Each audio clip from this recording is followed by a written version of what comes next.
I also want to thank President Grogan, who, when I was running for mayor 4 years ago, came up to Boston during that campaign, along with Franny Boudreau and Scotty and Jack and the whole crew, and was up here. So thank you, President Grogan, for your great support as well in the past. So thank you very much.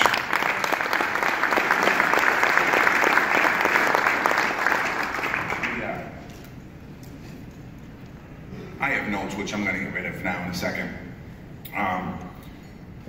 Buddy introduced me. I'm a laborer.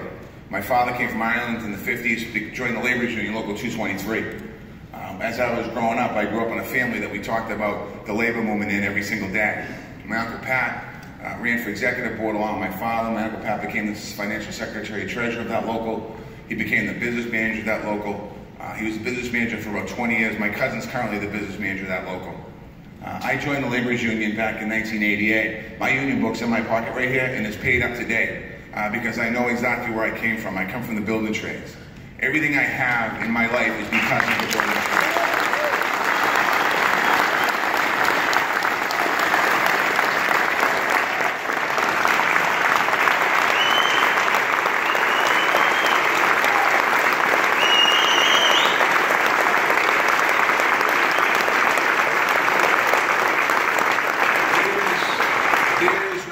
Between me and anyone in this hall today. I have gone to the Laborers Convention. I've sat in the seats. I've been a delegate. I've elected the voted for the general president. I've been there to fight on the front lines on the issues that are important to us. 1997, I had the chance to run for state representative in Dorchester, which is a district that I live in. I got elected. I got elected because the labor movement, the building trades in particular, got behind my candidacy and got me elected. For 16 and a half years, I served in the Massachusetts House of Representatives, and I worked on a whole bunch of issues that concerning the working people of Massachusetts. Both people represented by unions and people that weren't represented by unions. And I had a chance, I'm proud of my record in the House of Representatives. In 2011, the general agent for the building trades in Boston decided to step down. I was at the convention when he did, and somebody came up to me and said, why don't you think about taking over the building trades? And I said, well, I don't know if I want to do that because that wasn't in my plan. So I had a conversation with a few people, including Franny Boudreau. And I said, what do you think? And they all said, you know something, I think it's a great idea if you would do that. So for 2 years, I had the great honor of representing the Boston building trades. And in that time, we're able to work across the aisle with non-union contractors and non-union developers and trying to make our market share bigger. But also, one thing we started there was building pathways, which is the pre-apprentice program to get people of color into the building trades.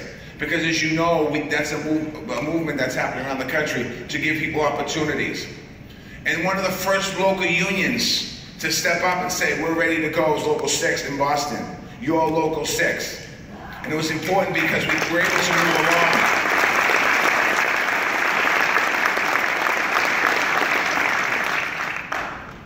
Today, the labor movement's as important, if not more important, than the beginning of our foundation. When you think about what's happening, when you think about what's happening in the world, when you think about what's happening in the United States of America, we need to continue to make sure that we fight for the workers that you represent. We need to continue to grow those numbers. Just a little story about Boston, Massachusetts in the last 4 years. Right now, today, when you woke up this morning, we had about $6 billion worth of development going on in the city of Boston. We have about $16 billion worth of development in the pipeline. We're building 20,000 units of new housing, from high-end housing to low-income housing. We're building MBTA stations. We're building roads and bridges. We're building all kinds of things in our city.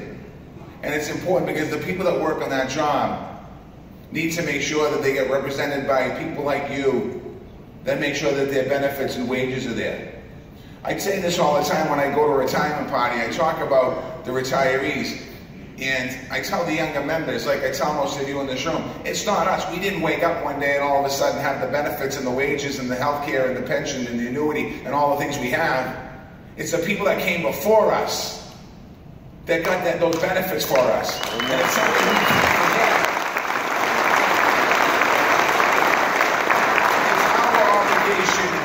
It's our obligation now to keep those benefits. It's our obligation to fight to make sure that we have those for the future generations. And I want to thank you because the people in this room today I know you are the leaders of the local unions around the country. And I want to thank you for the great work that you do. I want to thank you for the challenges that you have. I want to thank you for fighting for your members. I have a couple of dear friends that were members of Local 6, and they died of lung diseases. They died of lung diseases because of the work when we used to be called pipe covers, and the work that used to happen. And the technology that's changed from that point till now is what's happened in this room. So I want to thank all of you for the great work you do. I want to thank you for the health and safety that you've fought for in the workplace to make sure we have safer workplaces. I also want to thank you for the work you have in helping us with the pre-apprentice programs around the country, creating opportunities for more and more people. I'm going to end with this. Washington. Now I know, according to the numbers, and I get yelled at all the time when I talk about this, some people say, well, don't talk about Trump because there's support in the room. Well, I'm gonna. Thank you. I'm going to talk about Trump. And I'm going to talk about Washington. Because the Washington that we have down there right now is not friends of the labor movement. The Washington we have down there is not friends of the building trades. Because if it was, let's ask the delegates in Florida, would you have right to work in Florida? If it was in the Midwest where we're losing the state, would we have right to work there? If we had friends in the Republican Party that were so supportive of us, would we have right to work across the United States of America? No, we wouldn't. We would have the opportunity to be able to organize. We'd have the opportunity to be able to have collective bargaining agreements. We'd have the opportunity to make sure that somebody gets a fair wage for a fair day's work. We don't have that today. I've said this more than not. I am a building trades person. If you look at my political views, I'm pretty progressive on my thoughts. But when you think about who I am a building trades person. When you think about the issues that are important to the working men and women of the city of Boston, I am on the right side of those issues. When you think about that down in Washington, people get caught up in all the social issues. Let me tell you, don't get fooled by the social issues, everybody in this room. Don't get fooled by the immigration conversation that's going on in this country, because they're pulling the wool over your eyes. What we need in this country is comprehensive immigration reform, is what we need in this country. If you look at the time where the two largest influxes of immigration happened in this country, guess what? It happened under Republicans. It happened under Ronald Reagan, the greatest Republican ever, and it happened under George W. Bush. That's the largest time of influx of immigration. Don't let them fool you on that. When it comes to health care, we have health care. If you're a union member and you're in this room, or a member of your union, and you're vested, you have health care. You don't need universal health care. But there's 23 other million Americans around the country that need universal health care. Those are the fundamental rights that we fight for as a Democratic Party. They're not talking about Social Security, but they're quietly looking at it. Don't be fooled and let your membership know. They are not our friends. They are not our friends in Washington, D.C. Because they don't stand for anything we have. They don't stand for anything that we stand for. So don't let immigration, don't let the Muslim ban, don't let all this stuff that they're throwing out there. It's a smoke and mirrors game. We are the last chance for the middle class of America in this room today.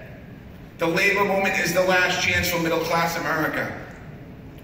If we get defeated, there is no one to stand up for the little guy.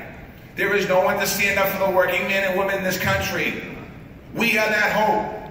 So I ask you, delegates, under the leadership of your president, instead of being happy with what we have, let's move forward and get more. Push for more. I want to thank you. I'm honored to be here today. God bless you all. God bless you.